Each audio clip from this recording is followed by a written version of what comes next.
Gott kvöld. 5. vikuna í röð var fyrirhuguðum áformum Kínverja uppbyggingu stórskipahafnar í Grímsey mótmælt á Austurvelli. Samkvæmt fyrirliggjandi samningum verkefnið verður höfnin miðstöð þjónustu fyrir norðurhafssiglingar kínverska alþýðulýðveldisins. Könnun Capacent sem birt var í dag sýnir að þjóðin skiptist nánast í hnífjafnar fylkingar í afstöðu sinni til samningsins.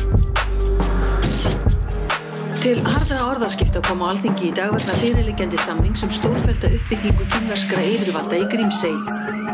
Þingmenn stjórnarandstöðunar fullyrða að með honum sé heimiluð uppbygging á kínverskri flotastöð með ófyrirsjáanlegum afleiðingum.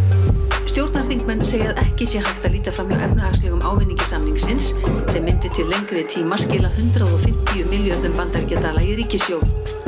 Forseti kínverska alþýðulýðveldisins á leið til landsins til að funda með íslensku samninganefndinni.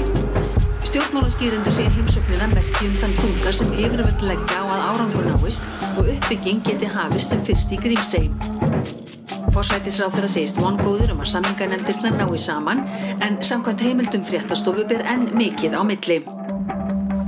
Sverrir Kristjánsson, forsætisráðherra.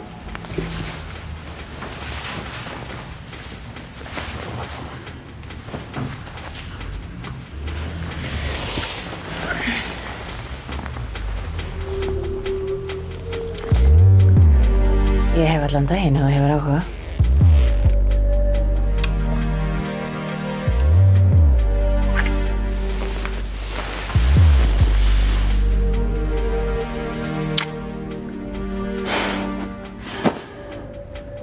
Ég þarf að drífa mig.